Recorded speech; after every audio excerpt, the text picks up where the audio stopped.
Are you taking West Ham beating Arsenal and staying up, stopping Arsenal from winning the league, but at your expense? I do not think I've thought about that. You have a lot of hate in your heart. That's what I've clocked. Yeah. Let me ask you a question. What's more embarrassing, getting relegated as Spurs or bottling every trophy from a quadruple? Both of them are incredibly embarrassing. It's getting relegated Spurs, It is mate. getting relegated It is getting relegated. Arsenal losing the quadruple is crazy in the position they were in. Swap it around. Say Spurs were That's were in different. the Arsenal getting relegated is insane. Spurs getting relegated is insane, man. It is one of the most unbelievable things in the modern era.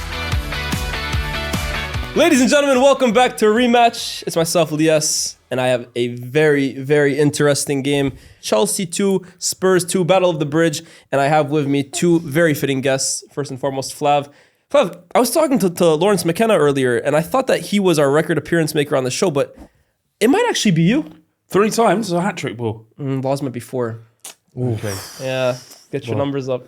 Second, though. I mean, if we go down this season, I won't be back, will I? This might be the last time I see you. Yeah, you may never see me again. Thankfully, though, I mean, this is a show about reminiscing, so we might actually have you more. Yeah, but this might be the best work you get in the It's season. usually framed around an important game in the Premier League, right? Yeah.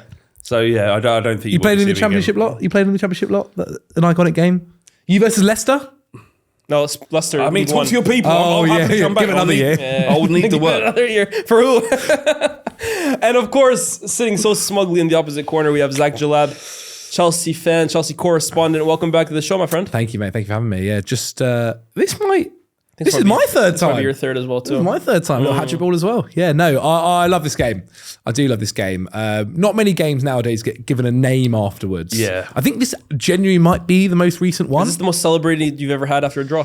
Might be worse out there, but probably, yeah, It wasn't probably. really about the draw, though, was it? It was about stopping Tottenham. It Of was. course. It was. And it's so indeed. fitting, actually, because we have a game coming up very, very soon in the Premier League that has a different correlation. Chelsea can potentially relegate Spurs, but we'll talk about that game towards the end of the episode. Let's talk about this one, because Spurs were really on a high at this point, right? This is the start of the Pochettino era where Spurs are upwards in the table. They're towards the top of the table. They have dreams. They have aspirations. And you're probably loving life at the moment, right?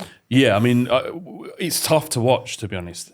When I've watched this back, and this was probably the best side I've ever seen us. This one and the season that followed when we finished second to Chelsea the next season. This was the best side we had. Dembele, especially in midfield, just incredible footballers. Everybody knows. Kyle Walker and Alderweireld and Vertonghen and Danny Rose is the best back line I've seen with my own eyes.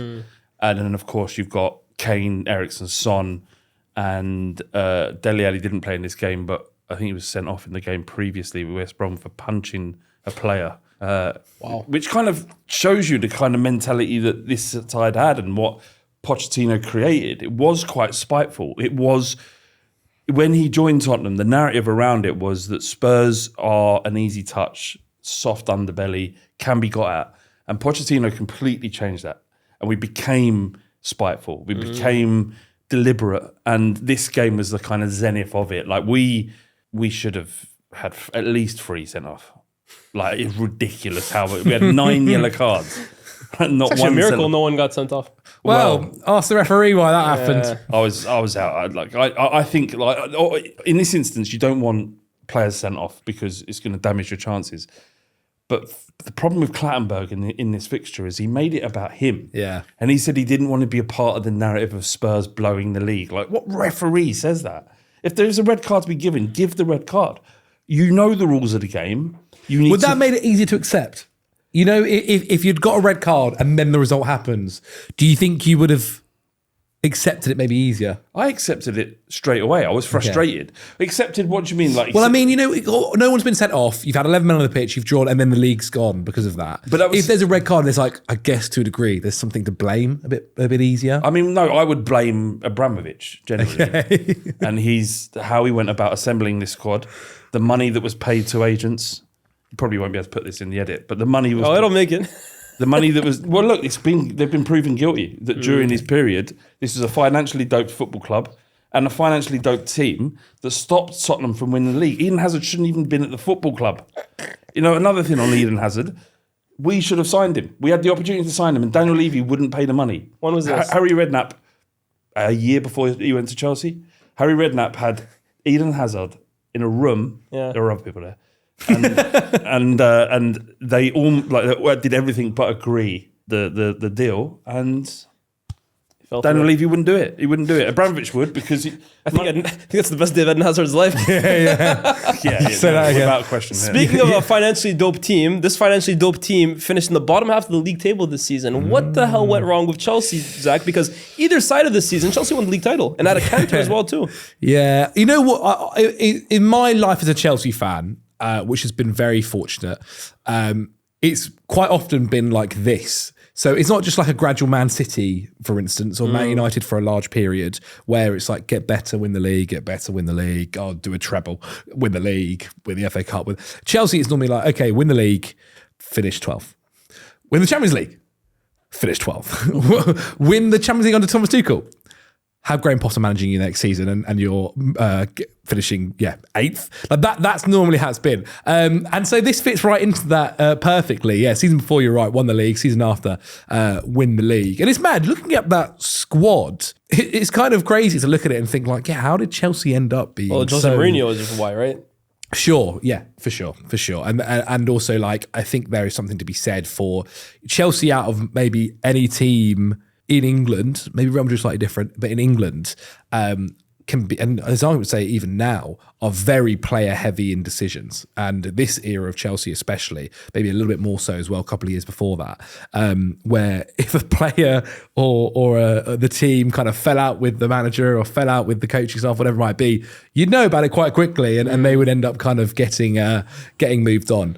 But yeah, no, it was crazy. And you're right to say it earlier, like this was, even though Chelsea didn't win anything that season in terms of like the league or whatever, this, I think, meant a lot to a lot of fans at that time of the season. And it's funny to kind of sit there now and sit here and think, again, we're in an opportunity where, you know, to be fair, Callum McFarlane might end up doing something quite special in the FA Cup, but we could be having another game, which is Chelsea Spurs at the Bridge, Battle of the Bridge 2.0, to see whether Spurs even stay in the Premier League. Nothing to play for. Nothing. The season is, nothing is happening until, oh my God, Spurs...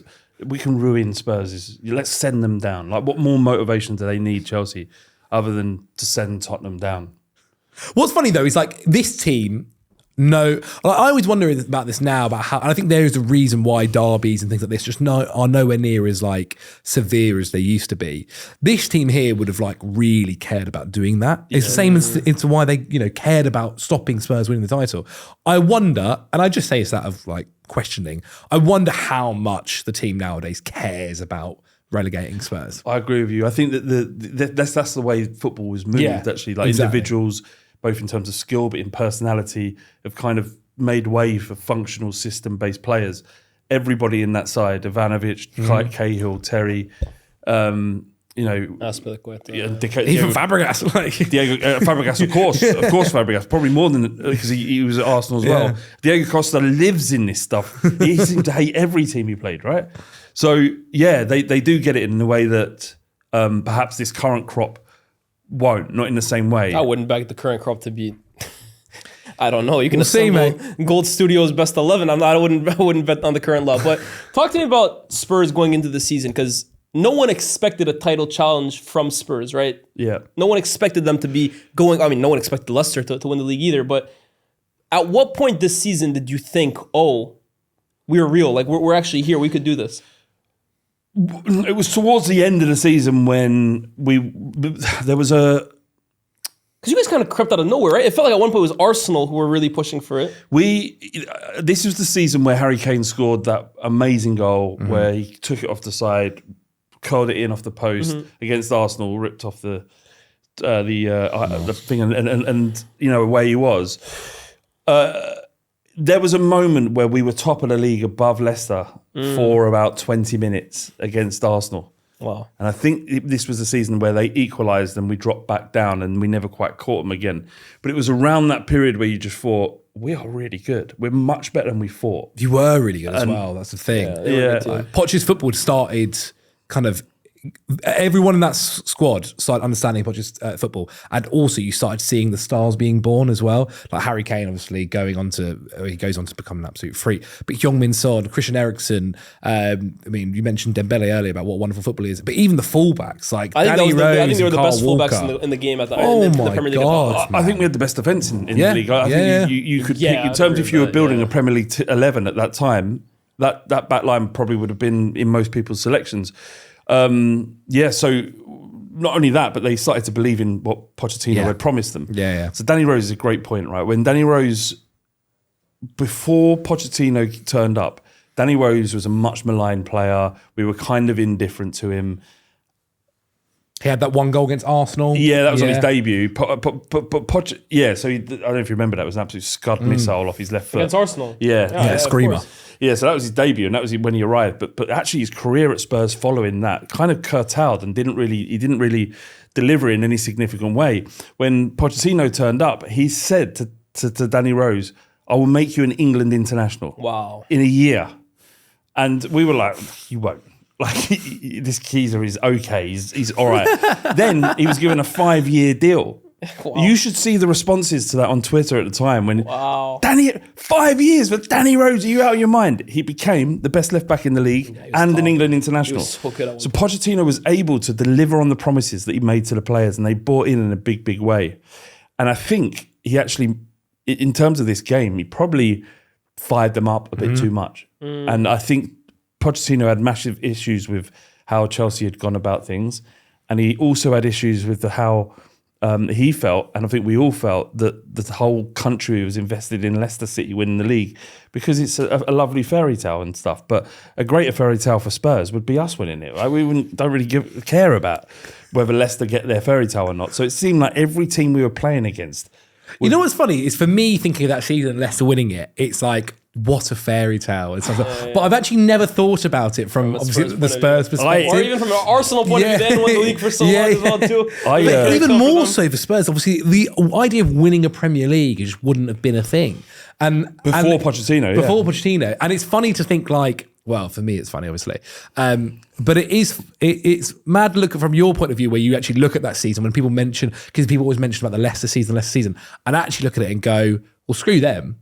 We should have had our moment there. We should have had the title winning thing. What, do you not think that's the most Spursy thing on earth? One season we look like we're going to win the league, and Leicester City come out of nowhere. But what the fuck is that about? Leicester City, 1,000 to 1. Who nearly got relegated the year before. Yeah. And they go, do you know what we're going to do to really fuck with Spurs fans, right? We're going to make them brilliant for the first time in their lives, but we're going to make Leicester City better. It was ridiculous. And Arsenal are still going to finish above them. This week you think it? Third in a 2-horse race. You were a tough line, mate. On the last day of the season, out of nowhere, Arsenal, finish above Spurs, and then you guys got battered by, who was it that battered you in the final? It was Newcastle. Was that the season? I think it was that season, bro. Right, so I've got that. It's funny, right? So not only would we nearly won the league, but didn't. Yeah. This would have been the first time we finished above Arsenal in about 15 years, right? Since sort of like 19, it probably might have been longer, like 20 years. And all we had to do was go to a relegated Newcastle side, right? And get something from the game. Battered them, bro. That's where the whole conversation about they finished third in a 2-horse race.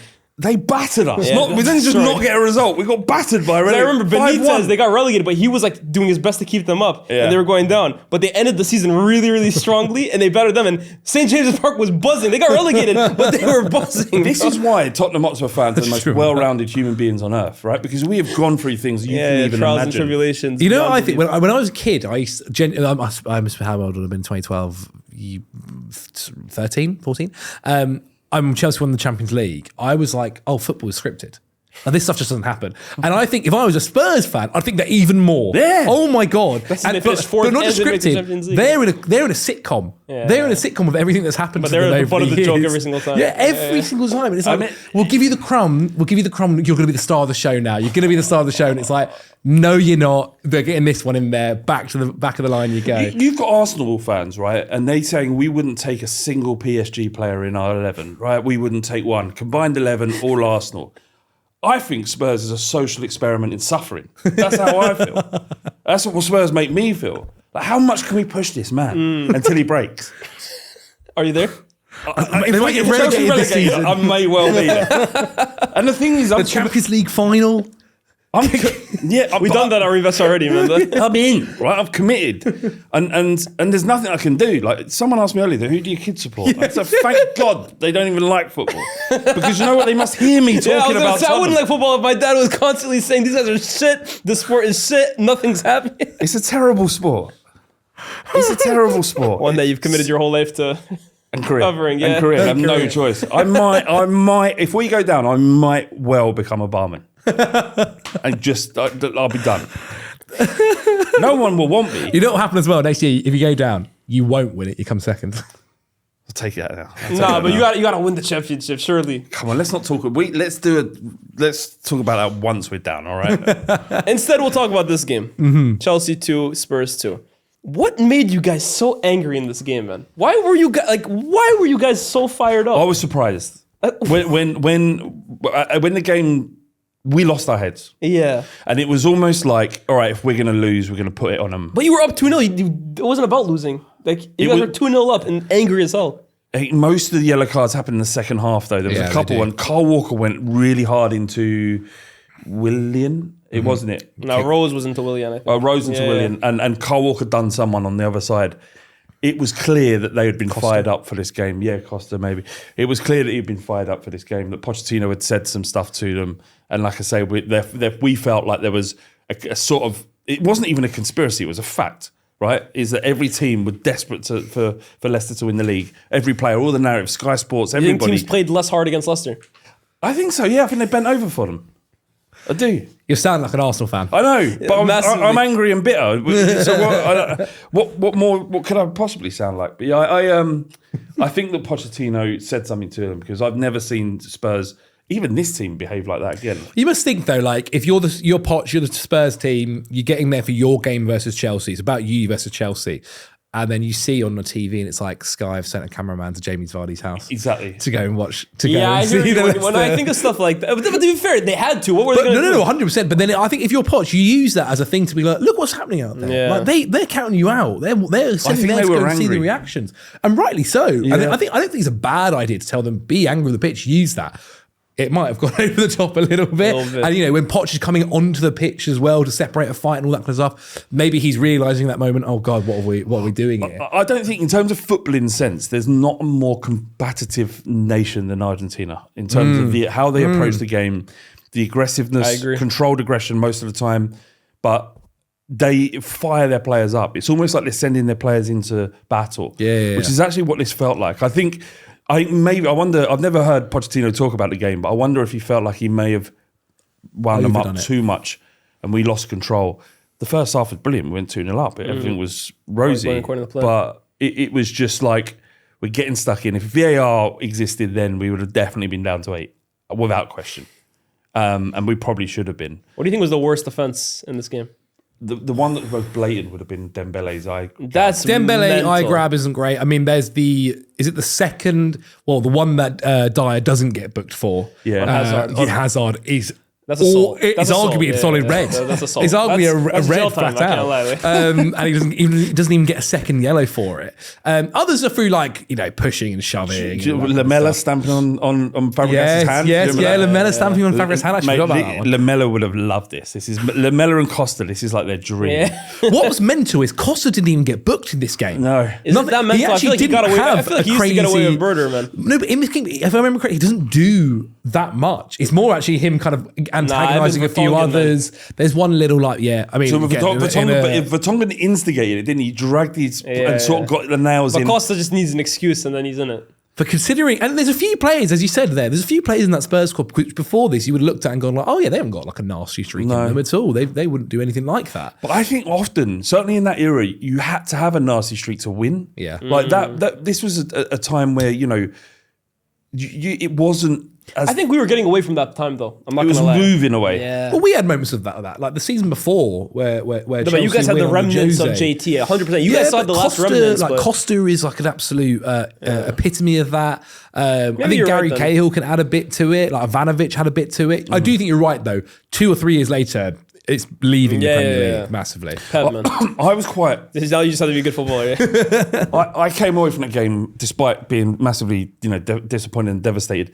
It wasn't as devastating as people think, by the way, because it felt like proud. We'd lost the league the week before. That's what had happened. West Brom. So while technically you were just trying to hold off the inevitable. Yeah. And pretty much it was just unfortunate that Chelsea got the opportunity to put the final nail in the coffin to our Premier League charge. But I came away from the game, and this wasn't a universal opinion in Spurs fan base. I came away from the game proud of Spurs to say, look, we're not going to roll over anymore. This is, if we're not going to get the result we want, we're going to leave some studs on the ground. You did that. Backs and legs. Rematch is powered by Betway, your home for weekly free bets, free spins, and so much more. Don't miss out. Head to Betway today. Please find the link in the description below. You guys get back into this game. Gary Cahill, brilliant. Wait, you didn't want to call it a half volley. What are you calling it? It's not a half volley. So what would you call it? He just kicked the ball. It was in the air. It's a ball that's bouncing. It's a bounce ball, yeah. Bounce But a ball. half volley has to be just as it leaves the floor. And there's a technique to Meet it. it, yeah. A half volley isn't that and then shoot. He was quite known for that, Cahill. What is that? What would you call it? It's like a punt. Like, I don't even know. There's no name for it. It's just A shot. A shot. Just saw, I It's guess. a shot at goal.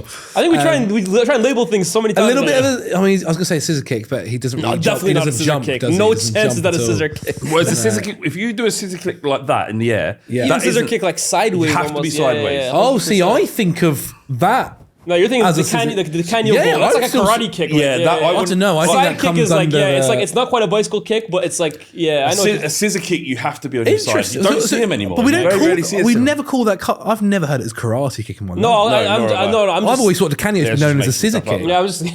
I'm Making just trying to up label things. What would the Canyos even be called? Like, Everyone's always called it It's a it's scissor just a kick. Canyon volley, yeah. it's just a volley. Or you just. I just To heard be it as fair, the Canyon. people do just know it as the Canyon.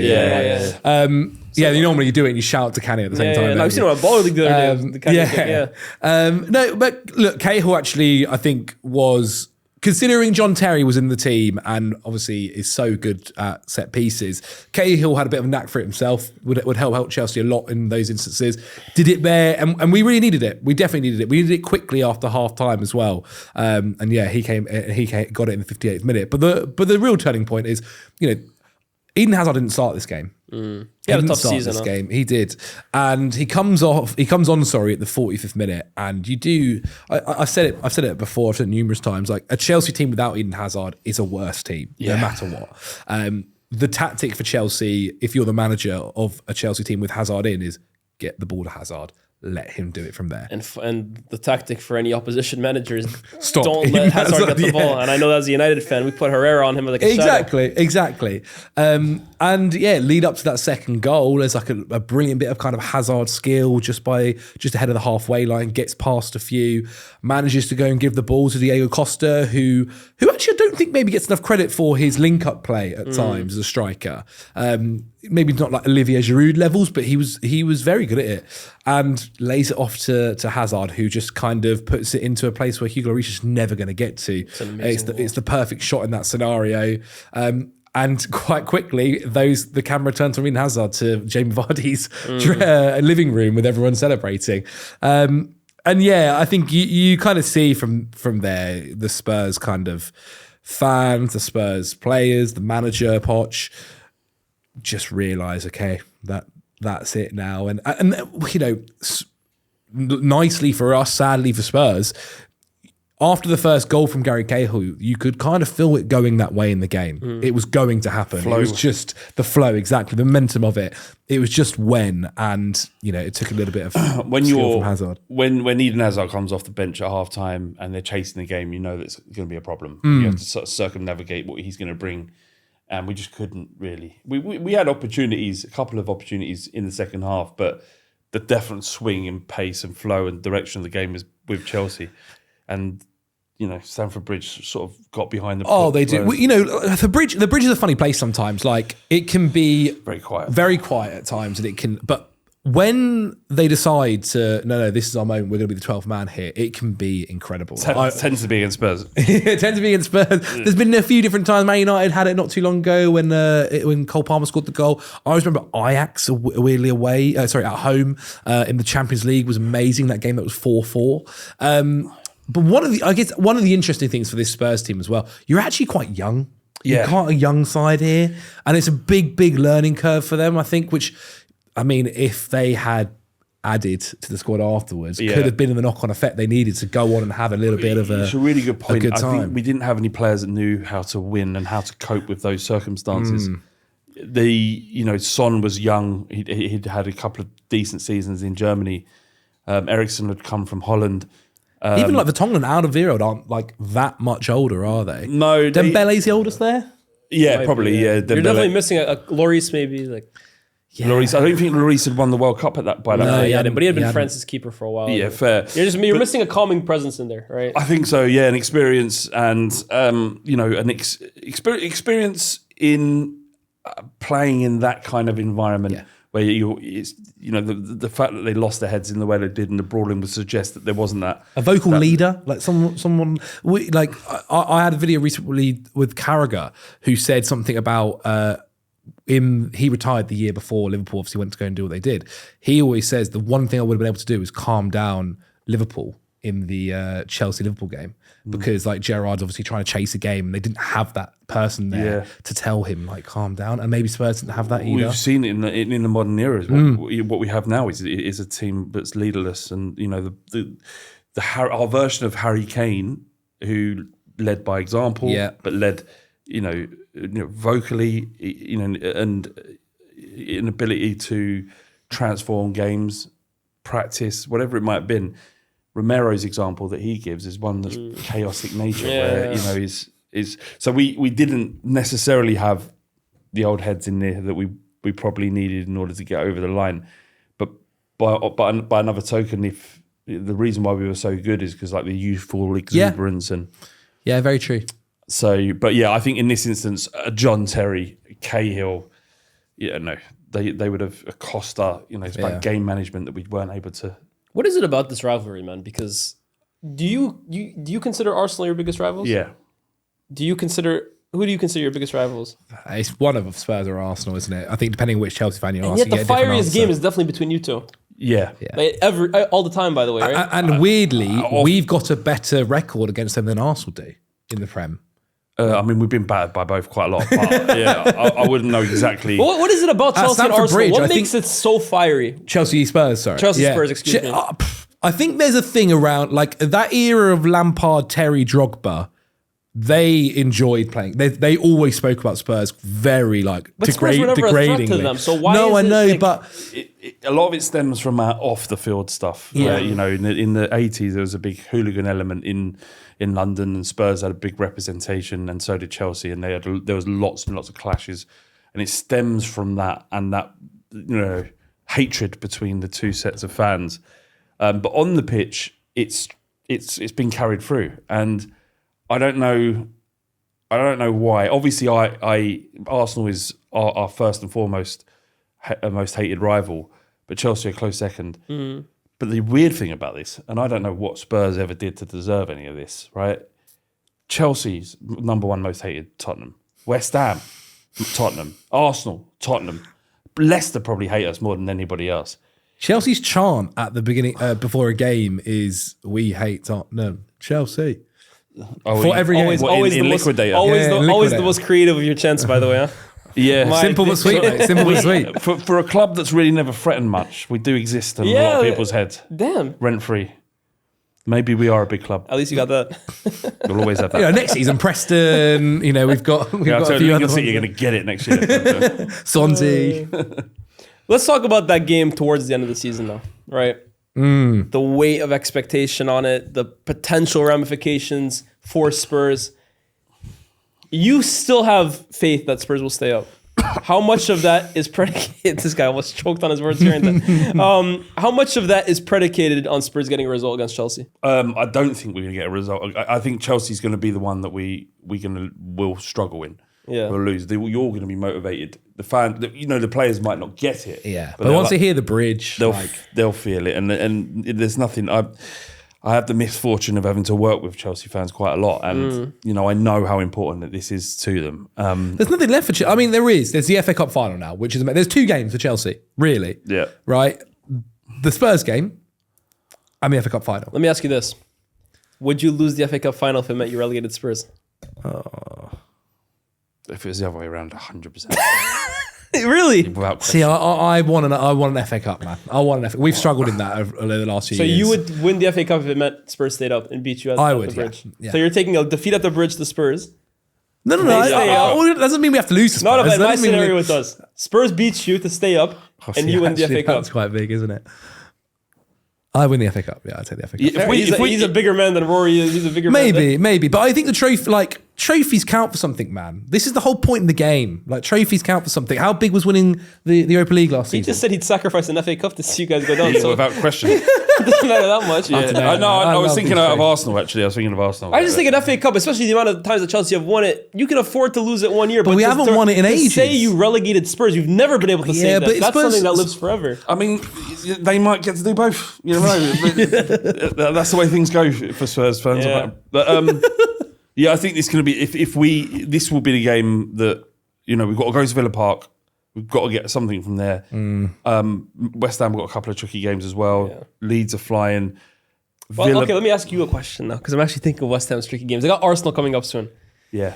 Are you taking West Ham beating Arsenal and staying up, stopping Arsenal from winning the league, but at your expense? He started nodding the minute I even... Do you not think I've thought about that? a million times over. A day. A million times a day I'm thinking about that. Probably. But You have a lot of hate in your heart. That's what I've clocked off. Yeah, without question. Only for them though. Other than that, I'm very quite loving. Like Chelsea, you wouldn't take it the same loving way. and giving. No, not Chelsea the same way. But you got to remember that this isn't just Arsenal not winning the league. This is the part of the most total bottle job that the world of football has ever seen.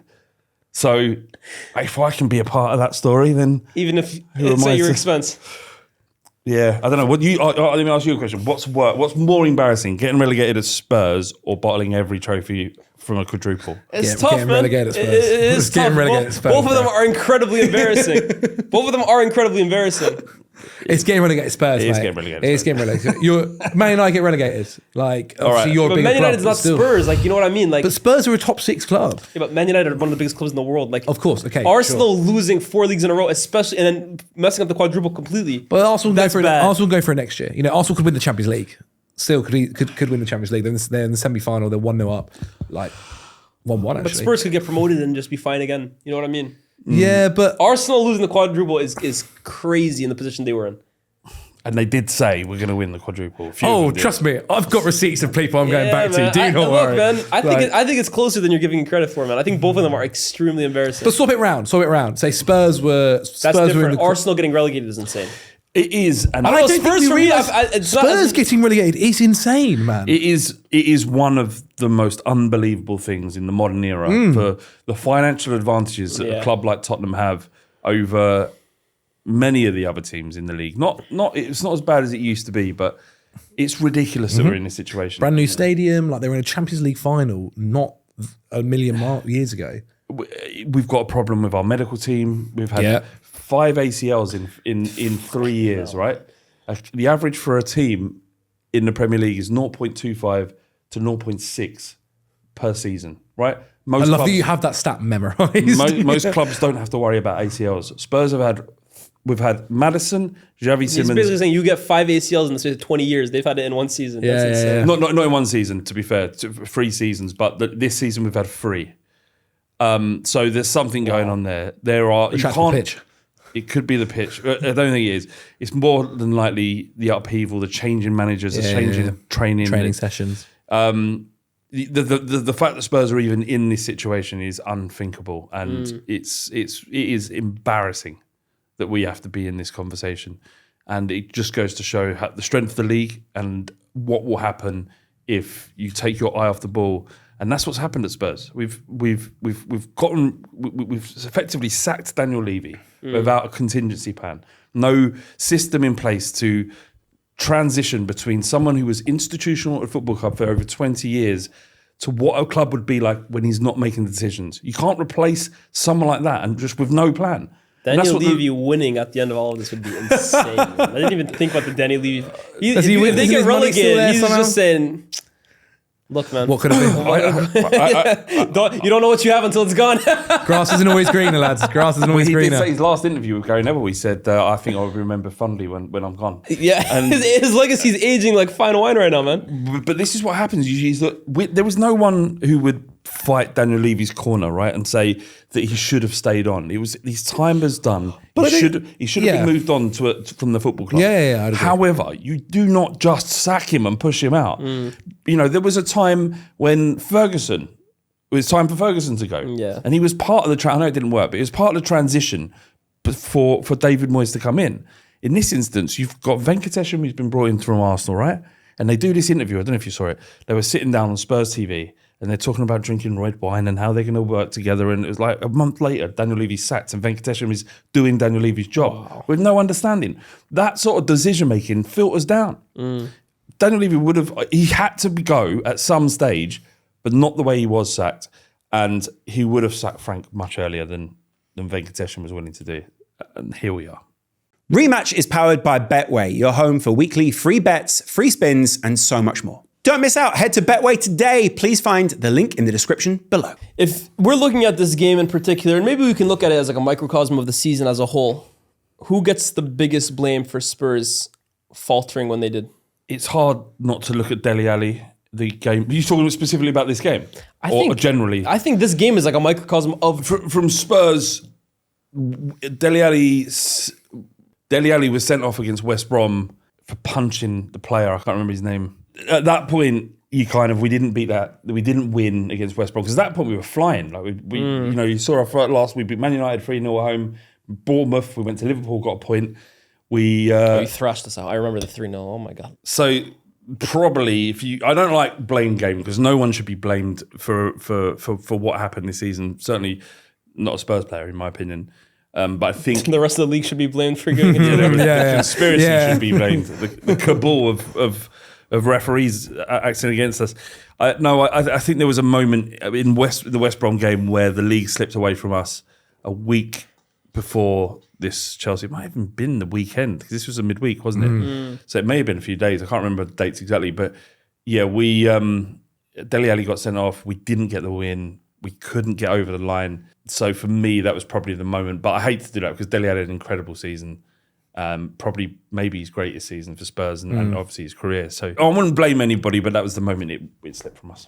Blame game for Chelsea? Yeah, what's the blame game for Chelsea this season? Who holds the most blame? Is it Jose? Is it the players? The cop-out answer is it's a bit of everyone. I mean, it probably is Jose. Probably is Jose. It's weird. Like, it's a weird world to feel like I've got to blame him. But it is such... He holds such a volatile dressing room that if something does go wrong, it goes wrong. He's just, that's the thing. He's like the last manager in the world you want when your team is going in through like it. disarray, or no, like when your team is just like disjointed or going through bad. He's the last coach you want to go to war with. Precisely. Because he will pour gasoline on all of it. And Real Madrid might be hiring him again next season, which is crazy. I love that. I love that so much. But like it's funny because you experienced obviously the Jose. We've all experienced Jose. We've all had the Jose experience, man. And when it's good, and it was only good for a very short period for you. When it's good, it's great. Mate, it's absolutely amazing. We were top of the league for 4 weeks under Jose Mourinho in November. Remember I made a video on it. I was like, why can Spurs can win the league? And then they lost to Liverpool, and then it just all went downhill after that. And that's it. It only takes a match. It only takes one little match, and it can go like. So yeah, probably is Jose. I mean, like. Who was the physio at the start? Marino, what's her name? Are we going to blame her, are we? Well, she's the one that followed Jose on the first day, and then he fired her. Yeah, that actually did kick things off. It was all downhill from there, man. Right, yeah. Remember, she came onto the pitch to treat Hazard. And and then he moaned about her in the press conference afterwards. She just did her job. Yeah, he banned her. She just did her job. Yeah, I think there was like apologies and stuff, and she was sort of cleared of any. Yeah, she did nothing wrong. She just did her job. Yeah, so probably is Jose. Probably is Jose on that side. Remind me, was this halfway through his second season? Yeah. Second season, or third season. Third season, because he won on the second one. It's always the third season. Yeah, there was a pattern with him, and we saw it at Tottenham, we saw it at United, and then we saw it at Chelsea. Jose came back from Spain just super grumpy, man. Honestly, like he came back like the first time around in England, he was so charismatic. He was so... exuberant. And then I think he came back. football can do that to you. Yeah, I think can't it, Madrid man? just aged him 50 years, man. Honestly, he came back and the whole world's against him, and he's throwing people under the bus. It was ugly, man. It's really ugly. His second year. No, he has a second year, of course. Even at United, second year, first year. Yeah. But the minute he starts falling out with people, it can go quite ugly. It can go quite ugly quite quickly. Looking back at both these sides, and I think I can safely say you guys would definitely take players from these teams. Yeah. Who's the one guy, if you can add to each of your teams, you would? I would take every single player. But I can only limit you to one. Right. I've got Eric Dyer. No, it's Harry Kane. It's not isn't even worth discussing, really. Harry Kane was probably our greatest ever footballer who played for us in the history of our club. What's pissing me off at the moment is he's now getting his plaudits. all I see is these people on TikTok making these, Kane 25, 26. His final form, Kane's final form. And then they show a pass that he's made. And I was like, I've seen him do that 12 years ago against Peterborough in the Cup. Right? He's been doing this for years. This isn't new. Sorry. Yeah, but sometimes you need to get to a bigger platform, a bigger stage for people to He really is also performing at a better level now. I don't think so. But in a Farmers League. No, I don't think, can I be honest? I don't think Kane's better now than he was 18, 19, 17, 18 at Spurs. It's harder playing in the Premier League. That's not even just about that. I think Kane was younger. He was quicker. He was probably more athletic. And he was scoring. He was outscoring Ronaldo and Messi at that point. I think it's now he's playing for a team that are winning and are a contention for big honors. And of course, he's at least still at the same level. No, I don't think so. I think 17, 18. No, it's not about regressed, but bro, a player's peak is usually at 27, 28 years old. He could be a Ballon d'Or winner. That's fine because he's playing for Bayern. He could have been a Ballon d'Or winner if he was playing the way he did at Spurs anywhere else. It's just that now he's got the platform and the players around him to become a Ballon d'Or winner. I get what you mean. The best version of Harry Kane for me is 2017, 18. I think, bro, would you agree with that or no? I haven't seen him drop at all, to be honest. I've got to say, I understand what you're saying. I don't think he's any better now than he was back then. He was more athletic back then. I do. I don't think. I get what you mean. He's had a few injuries since then as well, which I do think have done that side. But I do think he's added. I think he's added a few more strings to his bow as well. Yeah, even just like when I see him passing though. Passing is what he's added to his game now that he didn't have. I don't know. Do you not feel like even like leadership wise? I feel like I watch him now. You can tell he's a bit. He's gone through a lot more. Yeah, maybe. Yeah, I don't look. He's genuine in the conversation for a Ballon d'Or this year, which is incredible. I agree. But I don't see that so much as him being a better player. Okay, he's in a Champions League semi-final now. He's playing for Bayern. I get what you mean. Does he have to win the Champions League to be? Of course, that's why he's even in the conversation. You have to be playing for a big team. It's also who. That's unfortunate. It's the World Cup that decides. And England need to perform as well.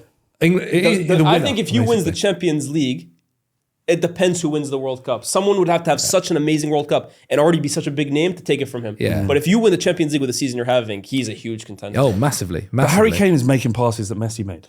No, that's ridiculous. I don't know if I go that far. But I don't think we can't. I don't think we can't compare anyone. I'm not scared of anything. No, you are scared of who? You're scared of the legions and legions and hundreds of thousands, millions of Messi fans. I'm a Messi fan myself. I don't think you can't compare Harry Kane's passing to Messi. I mean, you can't compare Messi to anybody. All day. This is disrespect. Harry Kane. Oh, it's disrespect to say Kane's not a better passer than Messi. Not only that. This is what people do now. The other day I was on a show and I said Salah's not as technically good as Ronaldo, and the guy's like, "This is the problem. The disrespect Salah." I said, I'm comparing to Cristiano Ronaldo. I'm comparing Kane to Messi and talking about disrespect. No, I'm not saying put them in the same category is even the biggest compliment you could ever give to Kane. Yeah, they're not. I'm not saying Messi is better than. I'm sorry, I'm not saying Kane is better.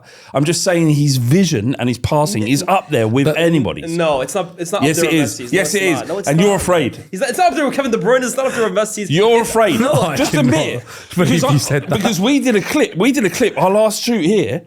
Right, where all we did was say Messi was great against us. Like Messi wasn't great against everyone. You know how many views that clip's got? Yeah. 100,000, because these people are crazy out there for effect, him. Man. He's a loon. They're crazy. Why aren't people crazy about Kane? Because he's not as good as Messi, man. Yeah, but that's the thing is that I'm not saying he's just Kane isn't as fancy, sexy as Messi, is he? He's not.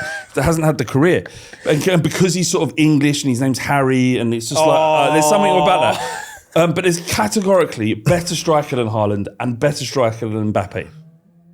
Like, I'm not. Those guys are in more. But they're not Messi. Those guys I can hear are more than the greatest players ever exist, man. This is where you lose. No, of course. When you start including Messi and CR7 and Maradona, this is where I'm like, vision. Nah, man. You can't say you can't. I can and I will. I think Messi was out of this world, man. Out of this world. You're scared. Kane's got some nice diagonals and that pass over the top. Yeah. Messi sees passes, man, that don't even exist. Like he creates angles, they don't even exist. If Messi, what are we doing here? We spent 5 minutes talking about Harry Kane and Messi. It's disrespect. They'll clip this up. Don't worry about that. Yeah, no, this went to another 100K, by the way. Yeah, will do. Yeah. Who's the one player you're taking from Chelsea on this team? I was split between two, Hazard or Terry. Really, This version of Terry. This version of Terry still, man. This version of Terry wins the Premier League next year, like with Cahill and Aspilicueta in the back line, You know what and you guys David need? Luiz. You guys need Diego Costa, man. Obviously, you need Hazard, but you need centre-backs, though. You need a We bastard but we've still got players who can do things at times of going forward. You've never replaced Diego Costa for me. No, man. for sure. I rate Joao Pedro but a Chelsea, lot, but Chelsea normally Chelsea go through plenty of times where we don't have a striker and can still win the Champions League. the two teams we that- won the Champions League with Timo Werner up top. Yeah, but the we had an amazing Chelsea's defense. two best teams came with Drogba and they came with Diego I Costa. completely agree, but That's Chelsea identity as well too. But that same team, both those teams have John Terry in it. Yeah, true. And their team with Diego Costa has Eden Hazard in it. What's the weakest spot of the current Chelsea side, and what player in there fills that spot? I think it's defence, man. Because it's also the leadership of that defence as well. And my God, this team at the moment needs leadership. Yeah. And he would add that. So I would go John Terry. If someone was to sit there and say Eden Hazard, I'd agree. If someone sit there and did say Costa, I can understand. But for me, Hazard it's John was Terry. so fake, man. Oh my word! I know he had a bad season this year, but when he wanted to turn up, he was so He was broken, ridiculous. man. Like, He was absolutely ridiculous. Even his form going into that Real Madrid move, he was a freak. Honestly, he used to be for me the scariest player to come up against. We're going to do comparisons to Messi. Like the way he moved with the ball, he's still the closest. Yeah, I'm not comparing one of anyone the to Messi, closest. man. One of the closest. One of the closest we've seen. He's not, but one of the closest. Can I just categorically say that I'm not saying Kane is better than Lionel Messi? I'm just saying if I give you the platform, I think you might take that opportunity, man. Finishing Kane versus Messi. It's up there, isn't he? It's got to be up there. Kane is up there. It's a conversation. It's a one-sided conversation. No, all right, forget Messi. I want you to say that he's better than Mbappe, and I want you to say he's better than. That's fine. Those guys are not the greatest players of all time. No, I know they're not. Yeah, this season he's better than Kane and Mbappe for sure. I'm just saying that some of the passes that Kane makes are good, and then you get these Messi fanboys, and if Messi made the exact same pass, oh my God, all over the TikTok. But then Messi does do a pass, which is like so you're upset that no one's making 11 TikToks people. about Kane? In the MLS. He's done it for Argentina. Flav, don't do He's this. done it man. for years. I will do this. I will do He's this. done it for years. You know what? Is your argument right now that Messi hasn't done it against good enough competition? You know whose back catalogue is pretty good? Lionel That Messi. pass in the World Cup against the Netherlands. Yeah. You know what I'm talking about? Yeah. What are you saying? Let's see Kane do it for Kane's got England. that in his locker too. Kane's got it. Oh, his locker is locked. You can't get in. What have we become? The final question. If you were a journalist at the time of this game and you could ask any person that took part in the game one question, who would that player be and what would the question be? Mark Clattenburg, why'd you bottle it? It would have to, but we know Clattenburg's answer, and I'm not happy with him. He said it to me, He'd give actually. you a 20-minute He's answer already where he said doesn't it to actually me. answer it. You had the opportunity to ask him. Man. We did ask him. And he basically said the exact thing. He didn't want to ruin the game. No. He didn't want to ruin It's the not game. his job to control the game. He also did ruin the game. In In a way, it did. Like, Yeah, Like you're he right. didn't want to be a part of the narrative of Tottenham's. Like he wanted us to lose on our own standing. Maybe the one is to Poch. Maybe it's to Poch. Did you over-rile them up? Yeah, I mean, I'd like to know what was said before the game and in the build-up to the game. You know, Dembele is not. He's a great footballer, and you know, there's many things you can. But he's he not. doesn't do that. I've never seen him behave like that at all. And like Lamella stamping on the feet, like he could do it. But Dembele, what he did to Costa, I'm not proud of that. That I don't look at that and think, oh, that makes me proud. I was kind of proud of the overall attitude about going to the bridge and making sure they know that we're there. But it was chaos. I've never seen us implode mentally like that. And the way I've seen us fall apart and get battered, but this was something else. I don't think I've seen it since, to be honest. So yeah, I think you're right. Pochettino before the game, that's who I'd like to speak to. Yeah. Ladies and gentlemen, this has been a very eventful episode of Rematch, as it often is with Flav, to be honest with you. You bring a certain... I can't believe we spent that long talking about Harry Kane and Messi. He brings a certain spice to the show, but we love him, man. Thank you to Flav. I'll see you in a couple of years. Yeah, we'll see you in 2 years' time when we talk about how Chelsea relegated Spurs, looking back at that game. Yeah. This has been another episode of Rematch. Don't forget to hit the notification button so you don't miss any future episodes. Like, share, subscribe. It's been myself, Lias Bouzidi, and we'll see you guys very, very soon. Peace.